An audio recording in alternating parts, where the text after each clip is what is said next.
Captain Jinsu Kim stood at the window of his ship, the Horizon Asterisk, his eyes fixed on the strange shapes floating in the dark space ahead. He had been a scout for the Galactic Alliance for 15 years, but he had never seen anything like this. "First Officer Park, come look at this," he called. Do-Hyun Park moved quickly to the window. His mouth fell open as he saw what his captain was looking at. Huge ships, at least 30 of them, floated silent and dark among the asteroids. Each one was covered in thick armor that seemed to glow faintly even though the ships were clearly not running. Could it be the armor fleet? Do-Hyun asked, his voice barely a whisper. "I think it is," Jinsu said. He could not believe their luck. The armor fleet was a legend, ancient warships built by a race that disappeared thousands of years ago. Many had searched for them, but no one had found them until now. "We need to tell Alliance Command right away," Jinsu said. "This could change everything." The timing could not be better. For the past 3 years, the Galactic Alliance had been losing a war against the Soldar Empire. The Soldar were cruel and wanted to rule every planet they could find.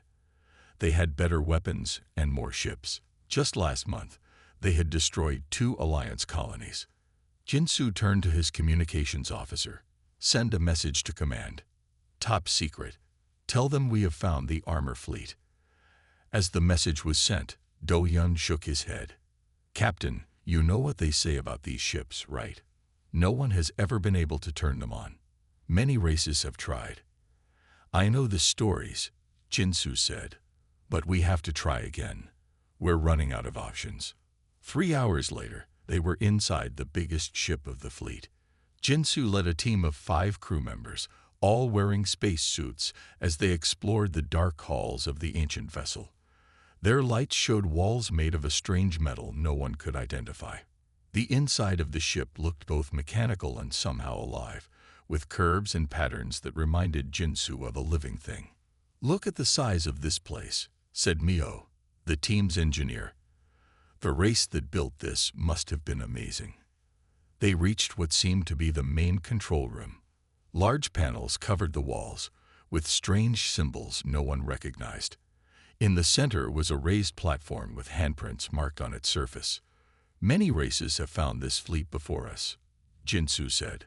"The Nebulan, the Vex, the Toro, they all tried to activate these ships.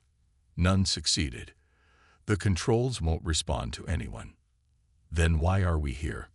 asked Do-Hyun. "What makes us different?" Jinsu touched the cold metal of the control panel. "Because we haven't tried with all races yet. There's one race that joined the Alliance only 10 years ago. A race everyone thinks is too young and too simple to matter much." "Humans?" Mio asked, surprised. "You think humans could activate this fleet?" "I don't know," Jinsu admitted. "But I've seen humans do surprising things with technology they've never seen before. They have a different way of thinking. And right now, a different way of thinking is exactly what we need." Jinsu's communication device beeped. It was a message from Alliance Command. "Continue observation. Research team being assembled. Human specialists requested." Do-Hyun looked worried. "The Soldar will not give us much time, Captain. If they find out about this fleet, then we must work quickly," Jinsu said, looking around at the silent, waiting ship. "Because if we can wake this fleet, we might just save everyone." Outside in the asteroid field, the ancient ships waited in the darkness, as they have for thousands of years. Soon, they would meet the one race that could bring them back to life. The small university lab was quiet except for the soft hum of machines and the click of metal tools. Hyewon Lee bent over a strange object on her workbench. The piece of alien technology was old and complex, but her hands moved with confidence. "I think I've got it," she said to herself. The object began to glow with a soft blue light. Symbols appeared on its surface, then a hologram rose from it, showing star maps and strange writing. Hyewon smiled. This was the 3rd alien artifact she had activated this month. Behind her, Professor Sun Wukang watched with amazement. He had worked with alien technology for 20 years, and had never seen anyone with Haiwan's talent. "How do you do that?" he asked. "No one else can make these old things work." Huan shrugged. "I just feel it, like the machine is talking to me." The door to the lab opened. A tall man in a formal uniform walked in, followed by 2 guards. The symbol of the Galactic Alliance shone on his chest. "Yuan Li?" the man asked. "Yes, that's me," she said, standing up straight. "I am Tejun Choi, diplomat for the Galactic Alliance. I need to speak with you about an important matter." 30 minutes later, Yuan sat in shock as Tejun finished explaining why he had come to Earth. "Let me understand this," she said. "You found ancient warships that no one can activate, and you think I might be able to." Tejun nodded. "Captain Kim believes humans might succeed where others have failed. Your work with alien artifacts is impressive. You have activated technology that has stumped our best scientists." "But I'm just a student," Haiwan said. "I'm only 19. Age doesn't matter." "Your ability does," Tejun replied. "The Alliance needs this fleet. The Soldar Empire grows stronger every day. Last week, they attacked the Mira system. Thousands died." Professor Sunwoo, who had been quiet, finally spoke. "This sounds dangerous. She's not a soldier." "We will protect her," Tejun promised. "But we need her help. Earth is part of the Alliance now, but many alien races still think humans are too simple, too new to space travel. This could change how everyone sees humans." Yuan looked at the hologram Tejun had shown them. The ancient ships looked powerful and mysterious. Something about them called to her. She had always felt drawn to old technology, like it was waiting for her. "When would we leave?" she asked. "Yuan, you can't be serious," Professor Sunwoo said. "I am," she replied. "If I can help, I should." "A ship is waiting in orbit," Tejun said. "We must move quickly. The Soldar have spies everywhere. If they learn about the fleet, they will try to take it." 2 hours later, Yuan stood in the shuttle bay of her university, a small bag of belongings in her hand. Professor Sunwoo had come to say goodbye. "Be careful," he said. "Trust your instincts. They've always been good." "I will," she promised. The shuttle door opened, and Tejun waved her in. "Ready to make history?" he asked. Haiwan took a deep breath and stepped inside. As the shuttle rose into the sky, she watched her home grow smaller below her. She had never left Earth before. Now she was heading into deep space to touch ships built by an ancient race. The shuttle docked with a large ship called the Stellar Dawn Asterisk. When Yuan stepped out, she saw aliens of different shapes and sizes moving through the halls. Some had blue skin, others had 4 arms, and one looked like a walking plant. A human officer met her. "Welcome aboard, Ms. Li. I'm Lieutenant Nariyu. Captain Kim is waiting to meet you." As they walked through the ship, many aliens stopped to stare at her. Haiwan heard one of them whisper, "That's the human they think can activate the fleet. She's just a child." Yuan straightened her back and kept walking. She wasn't sure if she could do what they hoped, but she was determined to try. The Stellar Dawn Asterisk moved fast through space, its engines glowing blue against the darkness. Inside, Yuan sat in the ship's dining area, trying to eat strange alien food. Everything tasted different here, but she was too excited to care. A tall alien with light blue skin and silver eyes sat down across from her. His name tag read Juan Han. Though he had a Korean name like many in the Alliance did for easier communication, his species was Nebulan, known for their advanced technology skills. "So you are the human who will save us all?" Juan asked. His voice had a musical sound, but his words were sharp. "I'm just here to help if I can," Haiwan answered calmly. Juan made a sound like laughter. "My people have studied technology for 10,000 years. We could not activate the armor fleet. What makes anyone think a human can do better? Your kind has only reached space in the last 100 years." Before Huan could answer, Captain Jin Soo Kim entered the room. Everyone stood up straight. Engineer Han, I see you've met our guest, Jinsu said. Ms. Lee, would you join me on the bridge? I want to show you what we're heading toward. Yuan followed him, glad to get away from Juwan's doubting eyes. The bridge of the Stellar Dawn was a large room with screens showing the vastness of space. Stars streaked by as they traveled at high speed. Don't mind Juwan, Jinsu said. Many aliens doubt humans. They forget that new eyes sometimes see what old ones miss. He pressed some buttons, and a large image appeared on the main screen. The armor fleet floated in space, dark and silent. These ships are unlike any we've seen, Jinsu explained. They were built by the celestial architects, a race that vanished over 50,000 years ago. They were said to be masters of both technology and biology. Their ships are almost alive in some ways. How many have tried to activate them? Haiwan asked. At least 12 different species. The Nebulan tried first, 5,000 years ago. Then the Vex, the Motor, and many others. No one succeeded. The ships seemed to reject them. Yuan studied the images. The ships had smooth surfaces with patterns that reminded her of flowing water or growing plants. They didn't look like war machines. They looked beautiful. What do we know about the celestial architects? She asked. Very little, Jinsu admitted. No pictures or clear descriptions exist. Their writing has never been fully understood, but their technology was far beyond ours, even now. A loud alarm suddenly filled the bridge. Red lights flashed everywhere. Report, Jinsu shouted. An officer at a computer called out. Message from our outpost at Talon. The Soldar fleet was spotted leaving their space. They're moving toward the asteroid field. Jinsu's face turned grim. They know. Someone told them about the fleet. He turned to the pilot. Maximum speed. We must reach the fleet before they do. The Stellar Dawn surged forward, pressing everyone back in their seats. Haiwan held tight to a railing. What happens if the Soldar get there first? She asked. They'll try to take the fleet for themselves. They'll bring their best scientists and engineers. But if no one can activate the ships, they'll destroy what they can't use, Jinsu said. The Soldar won't let anyone have an advantage they can't possess. Hours passed as the ship raced through space.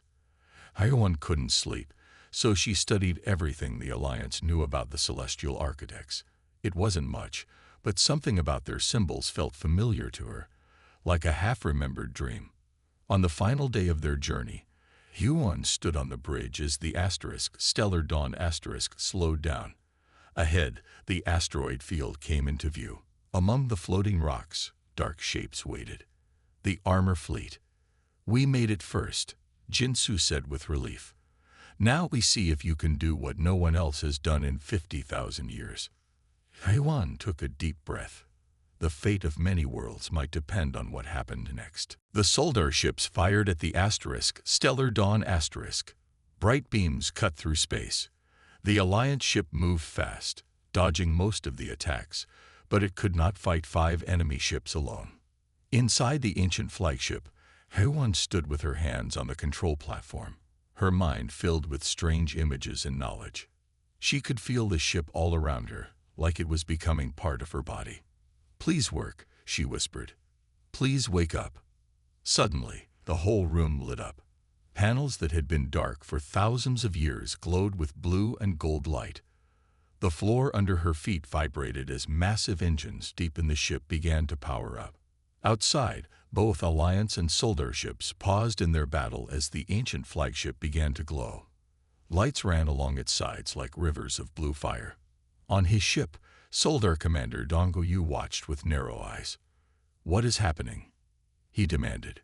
The ancient ship is powering up, his officer replied. It's activating. Dongho slammed his fist on his chair. Impossible. Send boarding teams now. Take that ship before it's fully active. Inside the flagship, Yuan opened her eyes. They glowed with the same blue light as the ship. Through the ship's systems, she could see outside, could see the Soldar ships approaching. She could feel the weapons built into the ancient vessel, waiting to be used. "I don't know how to fight," she said to the empty room. In answer, knowledge flowed into her mind, not words, but understanding. The ship was teaching her, guiding her. She realized the celestial architects had built their vessels to bond with their pilots, to share knowledge directly with their minds. She sensed movement. Soldar boarding ships were heading toward the docking bay where she had entered. "Captain Kim," she called through the ship's communication system, which had just come online. "Can you hear me?" "Huan." Jinsu's voice came back, filled with amazement. "You did it. The ship is powering up." "The Soldar are sending boarding parties," she said. "I need time to fully activate the weapons." "We'll try to hold them off," Jinsu promised. "But we're taking heavy damage." In the docking bay, the first Soldar ship forced its way inside. Soldiers in black armor poured out, weapons ready. They moved quickly through the halls, following their scanners toward the energy source at the ship's center. Minji and 2 Alliance security officers met them in a wide corridor. "Hold them back," she shouted, firing her weapon. But there were too many Soldar soldiers. Back in the control room, Hyewon felt the intruders through the ship's sensors. She was running out of time. With her mind, she reached deeper into the ship's systems, trying to find its defenses. There must be internal security, she thought. The knowledge came to her. The ship had defense systems, but they would only activate when the ship fully recognized its pilot.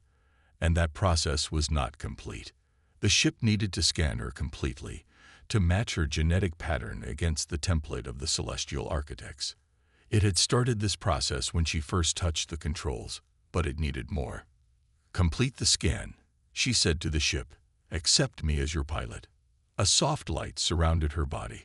She felt a warm sensation as the ship analyzed every cell of her being. Symbols flashed on the walls around her, too fast to read.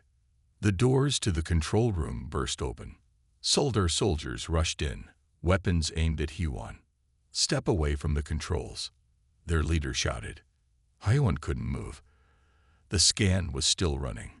If she broke contact now, everything would be lost. Minji appeared in the doorway behind the Soldar, bleeding from a wound on her shoulder. "Hyewon," she cried. As the Soldar leader aimed his weapon at Hyewon, Minji threw herself forward. The weapon fired. Minji fell to the floor. "No!" Hyewon screamed. At that moment, the ship completed its scan. A voice spoke in Hyewon's mind. "Pilot accepted. Genetic makechage co-environment. Fuel systems on line." The room flooded with blinding light. The Soldar soldiers were thrown back by an invisible force. The ship shuddered as its full power awoke after 50,000 years of sleep. The ancient flagship of the armor fleet was finally alive again. The shuttle moved slowly through the asteroid field. Hyewon pressed her face to the window, watching as they approached the largest ship of the armor fleet. Up close, it was enormous, at least 3 times the size of the asterisk, Stellar Dawn asterisk. "It's beautiful," she whispered. The shuttle landed in what seemed to be a docking bay. The doors opened to darkness. Captain Jinsu led the way, followed by Hyewon, Juwon Han, and security officer Min Ji-yoon. They all wore space suits with lights on their helmets. "No one has been inside this ship for thousands of years," Jinsu said. His voice sounded tight in Hyewon's helmet radio. They walked through tall doorways and down long halls. The inside of the ship was strange, not like metal, but something smooth like glass or polished stone. Their lights showed patterns on the walls that seemed to shift and move when you didn't look directly at them. "The air is good," Minji said, checking her suit readings. "We can take off our helmets." When they removed their helmets, Hyewon noticed something odd. The ship had been dark, but now a very faint light seemed to glow from the walls around them. "Did anyone else see that?" she asked. "The lights changed when we took off our helmets." "I didn't see anything," Juwon said, but he looked nervous.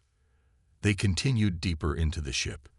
The faint glow followed them, always just ahead or behind, never where they were looking.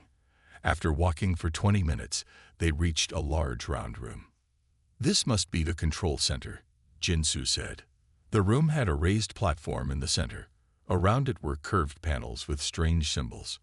The whole room reminded Huan of pictures she had seen of ancient temples on Earth. Juan stepped forward with his tools. "I will try to connect to the ship's systems," he said. He pressed a small device against one of the panels. Suddenly, a bright red light flashed through the room.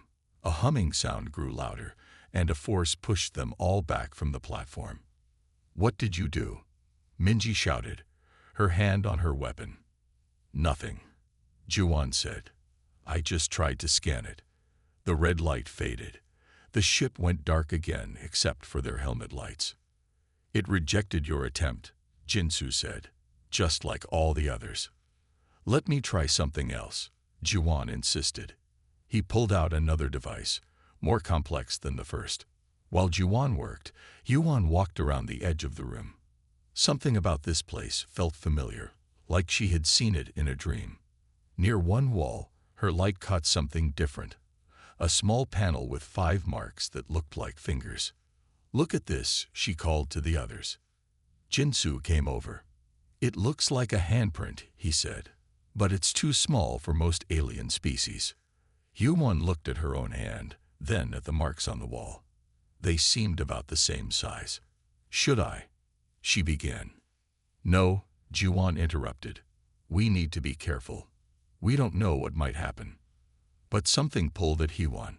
Without thinking, she reached out and placed her right hand on the panel. For a moment, nothing happened. Then, a soft blue light spread from her fingers across the panel. It traveled up the wall and across the ceiling. The whole room began to glow with gentle blue light. Everyone froze. "Huan, don't move," Jinsu whispered. The light pulsed once, twice, then faded away. The room went dark again. Huan pulled her hand back. "I'm sorry," she said. "I don't know why I did that." Juwan's eyes were wide. "No one has ever gotten any response from these ships," he said. "Not in thousands of years of trying." "What did you feel?" Jinsu asked Huan. "Warmth," she said. "And something else. Like it was scanning me. Checking me." Minji's radio crackled. "Captain, this is the Stellar Dawn *. We're picking up energy readings from the ship you're on. What's happening?" "Stand by," Jinsu replied. He looked at Huan with new respect. "I think we just found what we came for." Juwan shook his head in disbelief. "How is this possible? What is special about humans?" "I don't know," Huan said. "But the ship didn't reject me. It recognized me." 1 month after the battle in the asteroid field, Huan stood on the bridge of the ancient flagship. She had named it Dawn Star * in honor of the Alliance ship that had brought her here. The great vessel moved smoothly through space, leading the armor fleet toward the meeting place. Behind her, 30 ancient warships followed in perfect formation. Their hulls gleamed in the light of distant stars. Each one was more powerful than any modern ship in the galaxy. Huan had changed. Her eyes still had flecks of blue light in them. Her mind was filled with knowledge from the celestial architects. Through the neural link, she could feel all 30 ships at once, like they were parts of her own body. "We're approaching the meeting coordinates," Jinsu said. He now served as her advisor on the Dawn Star *. "Thank you, Captain," Huan said. "Are all Alliance representatives on board?" "Yes, and the Soldar delegation has just arrived." Huan nodded. After the battle, word had spread quickly through the galaxy. The human girl who could control the legendary armor fleet. The Soldar Empire had stopped their attacks. The Alliance had reached out with an offer of peace talks. "Let's not keep them waiting," she said. The great meeting hall of the Dawn Star * was unlike anything in modern ships. The walls seemed alive, shifting with patterns of light. At the center was a round table big enough for 30 people. Alliance leaders sat on one side. Soldar representatives sat on the other. They looked tense, eyeing each other with distrust. When Huan entered, everyone stood. She wore a simple white uniform, but she carried herself differently now. There was a quiet strength in her movements. "Welcome to the Dawn Star *," she said. "Please be seated." As talks began, Huan mostly listened. The Soldar wanted guarantees that the armor fleet would not be used against them. The Alliance wanted the Soldar to withdraw from conquered worlds. After an hour of arguing, Huan finally spoke. "The Celestial Architects did not build these ships for conquest," she said. "They built them to protect life in all its forms. I have seen their memories, their hopes for the galaxy." She stood and waved her hand. The air above the table filled with moving images, stars, planets, and strange cities more beautiful than any now existing. "This is what they created," she continued. "A civilization that lasted for 10,000 years without war. They only built weapons when threatened by something even they feared." "What threatened them?" asked the Soldar leader. "I don't know yet. That knowledge is still locked in the deepest parts of the ship's memory. But I know they didn't use these ships to rule others. They used them to protect." Huan looked at each person around the table. "I won't use this fleet to help anyone conquer. I won't give control to either side. But I will use it to enforce peace." By the end of the day, both sides had signed the first peace treaty in 30 years. The Soldar would withdraw from Alliance worlds. The Alliance would help the Soldar with resources they needed. And the armor fleet would stand guard over both. Later, alone in her quarters, Huan looked out at the stars. Juan Han entered after knocking. "The engineers have a question about the ship's energy systems," he said. Then he paused. "I wanted to say, I was wrong about humans. About you." Huan smiled. "We're all learning new things. The Celestial Architects left so much knowledge in these ships. I've barely scratched the surface. Some are saying humans might be their descendants," Juan said. "That they might have visited Earth long ago." "Maybe," Huan said.